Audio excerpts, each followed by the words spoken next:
Nous retrouvons nos invités, Emmanuel Vivien Thomy, journaliste, directeur de publication de Plume Libre. Il est également conseiller en communication politique.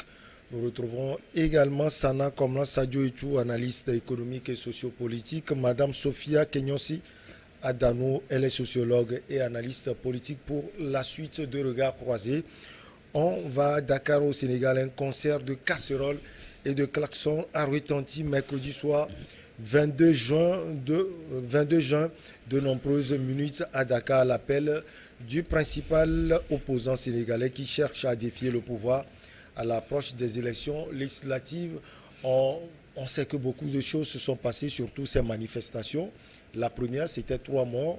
Récemment, il y avait des manifestations qui ont été interdites à Dakar, mais l'opposition a fait ces manifestations. Alors, madame, votre regard sur ce qui se passe actuellement au pays du président Macky Sall? Au pays du Macky Sall, ça ne va pas du tout. Ça ne va pas. Et les manifestations ont été interdites, donc je crois que l'opposant C'est la dernière, oui, devait respecter ça quand même, tout en essayant de négocier, étant donné que lui-même ils ont commis une erreur et qui a conduit à ces appels au à rejet manifestation par la Cour constitutionnelle de la liste proposée pour les législatives, pardon. Donc du coup, il ne devait pas appeler quand même comme ça pour les manifestations de rue, étant donné que il y a une loi qui l'interdit. Bon, si c'est pas que, bon, il y a une loi qui l'interdit, bon, d'accord, mais ça a été interdit, donc du coup, il devait passer par d'autres négociations pour quand même amener à ce qu'on propose.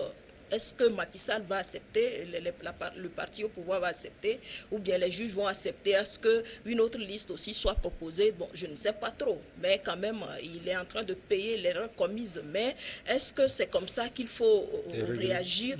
Donc, c'est tellement confus et puis bon, inquiétant quand même pour le Sénégal qui est considéré comme un pays démocratique que tout le monde appréciait autant par le temps passé, et que Macky Sall arrive, bien sûr qu'il y a une erreur et autres, mais on voit comment aussi Macky Sall est en train de profiter de cette situation pour écarter ses adversaires. Mais bon, il a déjà... Qu'est-ce qu'il peut faire, en tout cas, on profite quand même de la petite brèche laissée ouverte par son adversaire pour agir quand même, pour le contrecarrer. Donc c'est ça.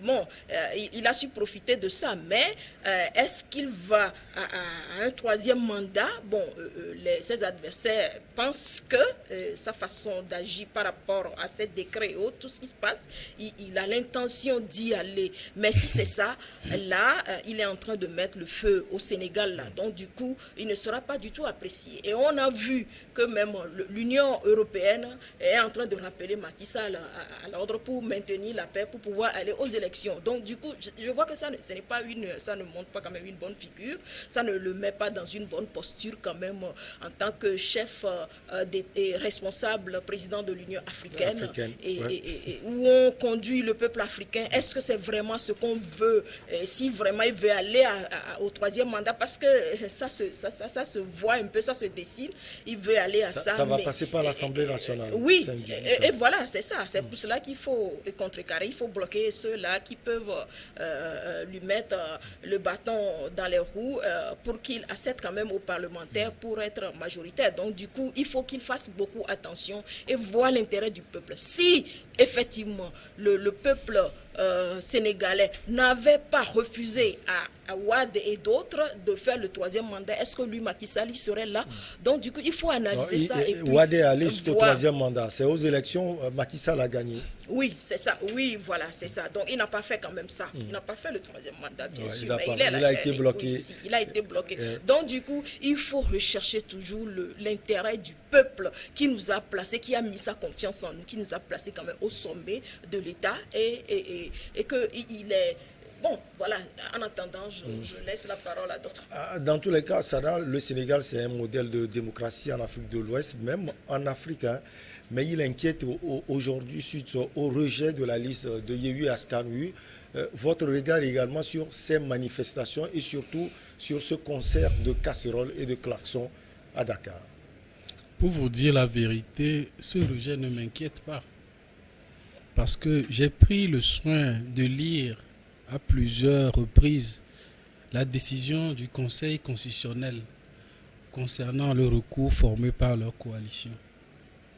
Et tous leurs arguments ont été battus en brèche par le droit, rien que le droit. Eux-mêmes, ils ont commis une erreur qui a entraîné l'invalidation de leur liste. Cette décision du Conseil constitutionnel est sur le site de l'institution. Tout le monde peut la consulter. Tout le monde peut télécharger le code électoral sénégalais pour apprécier si le droit a été dit ou n'a pas été dit. Donc sur ce plan, il n'y a aucun recul démocratique à imputer quand ce n'est que le droit qui est dit. Et finalement, qu'est-ce qui fait que Yéhu continue les manifestations? Maintenant, il y a un autre problème. Il y a un autre problème qui est celui de notre maturité, de nous, Africains, à assumer la démocratie, à suivre les tests et non des personnes. La maturité de certains Africains. De certains. Oui. Voilà. Je suis d'accord avec vous. Okay. Donc, il suffit juste que quelqu'un que l'on porte dans le cœur, qu'on soutient, juste parce qu'il déclare quelque chose. On ne se fait pas rigueur en suivant les faits, en suivant l'appréciation de ces faits. Il suffit peut-être qu'un politicien, un acteur de l'opposition soit en conflit avec la loi, qu'il soit inquiété, qu'il soit poursuivi en justice pour qu'on parle d'acharnement judiciaire.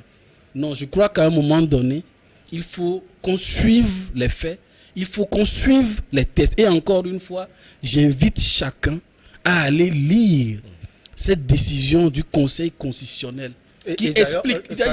Vous savez que souvent en Afrique, les gens manifestent, ils sortent sans certains, on a dit tout à l'heure certains. Bon, certains, sans maîtriser le contour même de la manifestation. C'est ça le grégarisme moutonnier à laquelle nous nous exposons parfois.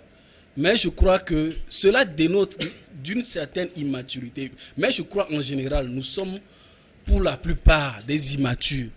Nous raisonnons juste par des coups de tête, juste parce que oui, on veut manifester. Mais le fond, est-ce que le fond existe? Le fond du problème, il est où? Est-ce que c'est le droit qui a été dit ou bien ce n'est pas le droit qui a été dit? Donc, est-ce que nous allons continuer à dire, bon, parce que c'est un opposant, voilà, il faut négocier, il faut faire des entorses au droit, il faut faire des entorses à la loi, juste parce que tel opposant a cette capacité de mobiliser des gens pour manifester, même quand il est faux vis-à-vis du droit? C'est la question qu'il faut se poser. Et c'est ça la démocratie. Si c'est ça qu'on appelle le recul démocratique, ben alors, moi je soutiens Macky Sall. Et encore que ce n'est pas Macky Sall qui a rendu cette décision du Conseil constitutionnel.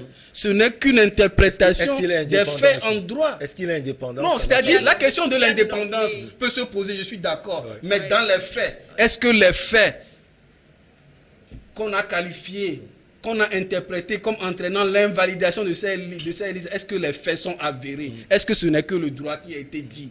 Parlons de ça avant de parler de l'inféodation de cette cour, de ce Conseil constitutionnel. Alors, Emmanuel Vivien Tomi, jusqu'où iront Sanko et Yéhu Askanlu, selon vous? Vous savez que la période qui a été choisie, c'est une bonne période. Je vais surprendre quand je vais dire que c'est la période de la fête de la musique. Donc la forme de la manifestation de l'opposition du Sénégal est bien choisie parce que là, on fait de la musique. De la cacophonie, imagine. On fait du bruit. On fait de la musique. Maintenant, est-ce que c'est ça ce qu'il fallait faire? Je ne pense pas. Je ne pense pas parce qu'en réalité, c'est comme le disait Sana, c'est pas parce qu'on est opposant qu'on ne doit pas respecter la loi. C'est pas parce qu'on est opposant qu'on ne doit pas se conformer au test. Donc, si vous avez fait des erreurs, et pas une seule fois, deux, troisième fois, ben, écoutez, tout ce que vous pouvez faire, c'est plutôt de négocier. Il est temps qu'on se dise la vérité. Ce n'est pas parce que tu es opposant que tu es un super citoyen. Non. Mais, en même temps aussi, nous savons comment les régimes en Afrique agissent. On peut même te piéger pour que tu fasses des erreurs juridiques pour qu'on puisse t'avoir. Et nous sommes en politique, tous les coups sont permis des fois, malheureusement.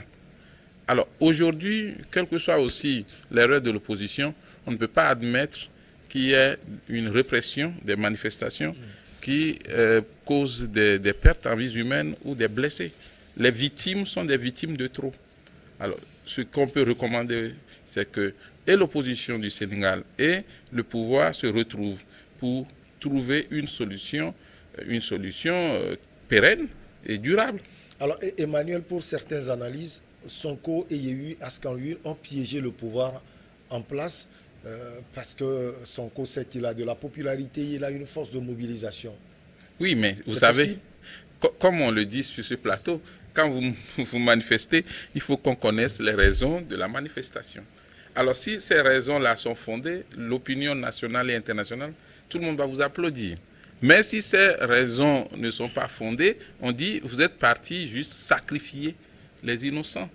Parce que beaucoup sont dans cette foule qui ne maîtrisent pas réellement les objectifs de la manifestation.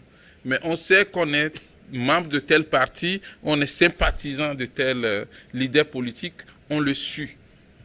En même temps aussi, le problème qui se cache derrière, c'est que quand les dirigeants africains, qui sont des opposants, vous avez vu même le cas d'Abdoulaye Wade, c'était l'un des plus anciens dans l'opposition, des dizaines et dizaines d'années dans l'opposition.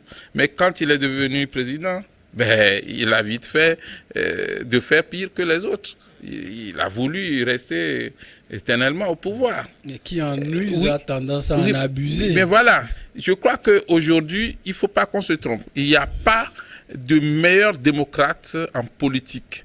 Les politiciens se ressemblent un peu.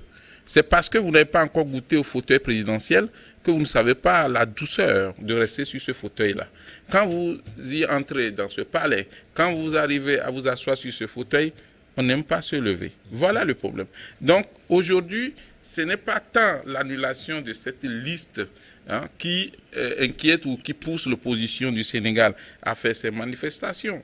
Mais les objectifs aussi sont ailleurs. Les manifestations sont contre Macky Sall. Et quelle garantie Macky Sall peut donner au peuple? C'est de dire, écoutez, ça va, j'ai fait mes 2 mandats, je vais foutre le camp. Et maintenant, si quelqu'un continue pas à faire des manifestations, on va dire, mais vous faites un dialogue de sourds carrément. Et prenez le cas du Togo. Vous savez qu'on est arrivé à un niveau où chaque fois qu'il y a maintenant des manifestations, il y a une discussion entre les autorités et les organisateurs des manifestations. Au point qu'il y a des situations conflictuelles qu'on arrive à bien gérer ici. Mais quand vous êtes autorité et vous n'avez pas la possibilité, la capacité de discuter et de convaincre vos acteurs de l'opposition au bien fondé de telle ou telle décision, là aussi, il y a problème. Et aujourd'hui, la désobéissance, ça n'aboutit à rien. Il y a eu la désobéissance dans plusieurs pays européens, il y en a eu en Asie, chez nous au Togo, on en a fait, ça n'a rien donné. Je pense que le mieux, c'est d'ouvrir plutôt les discussions avec le pouvoir en place au Sénégal. Cette fois-ci, pas des autorités de fait, mais bon, un pouvoir quand même légitime, élu à la suite des élections. Avec une opposition de fait. Non, une opposition ordinaire. Alors, il est très important qu'on comprenne la place du dialogue quand on est en politique. Les bruits de casseroles, c'est juste pour faire la nuisance sonore. Et là même, les mairies devraient sévir. Oui. Parce qu'à 1h, quand même, certains veulent dormir. Je ne suis pas sûr que tous les Sénégalais soient opposants à Macky Sall. Selon vous, après ce concert de casseroles, qu'est-ce qui peut venir? Parce qu'on a commencé par des manifestations, après des concerts. Est-ce qu'il y a, selon vous, d'autres stratégies pour Ousmane Sonko? Bon, il avait d'autres stratégies. Les stratégies n'en manquent jamais. Étant en erreur, donc je crois qu'il fallait opter pour une sortie. Non, c'est vous qui dites qu'il est en erreur. Hein? Parce que oui, il a reconnu son erreur. Mais il est dans sa lignée. Oui, mais il a reconnu son erreur. Sinon, à quoi bon faire encore des manifestations? Je mets l'accent là-dessus parce que, étant donné que lui-même il a avoué, et donc du coup, c'est de convaincre quand même son électorat et tous ceux qui le suivent quand même à adopter une autre stratégie que d'aller par le forcing. Donc le forcing ne va pas arranger quand même la situation. On a toujours une autre option quand même en dehors de ça. Est-ce que ça a donné du fruit? Bon, je ne pense pas que ça puisse donner du fruit parce qu'ils ont encore lancé d'autres manifestations pour les jours à venir. Donc du coup, il a une autre option, il a d'autres stratégies quand même à mettre en jeu. Ou carrément parce que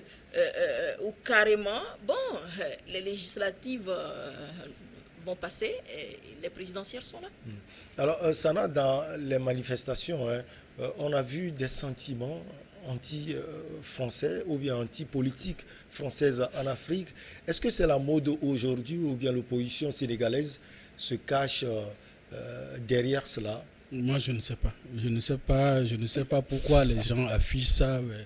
Vous êtes un grand média, envoyé des reporters là-bas questionner ces gens-là. Mais moi, ce que j'aimerais dire, c'est que Ousmane Sonko, il a intérêt à démontrer qu'il est un homme politique capable de se plier aux lois de la République de son pays, ou soit de nous montrer son vrai visage, soit ses piles, soit ses faces. Il a reconnu que les erreurs proviennent d'eux, alors il faut qu'il en tire toutes les conséquences qui s'imposent à un homme politique qui est de bonne foi. Oui, juste pour dire que le problème aussi dans nos pays africains, c'est que les leaders politiques n'arrivent pas des fois à s'imposer à la foule. Les leaders politiques reconnaissent quand même que ça, quand même, on a fauté ici c'est bon, ici on pouvait faire mieux. Mais quand la foule dit, mais mettons-nous dans la rue, des fois on a l'habitude de suivre. Or, un leader politique, normalement, devrait faire revenir à la raison la foule. Parce que si c'est la foule qui vous guide, finalement, vous n'êtes plus leader, mais là, vous tenez plutôt la queue de la foule. Un leader doit expliquer le bien fondé de ci et de ça. Et si ce n'est pas nécessaire de faire des manifestations, il ne faut pas le faire. Mais en même temps aussi, que ce soit la police ou la gendarmerie ou les forces de l'ordre ou de sécurité du Sénégal, personne n'a le droit de tuer un manifestant.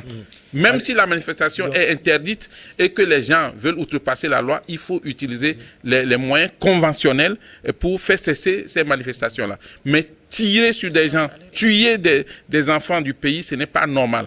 Une seule mort, c'est une mort de trop. On marque la petite pause et on revient pour la suite.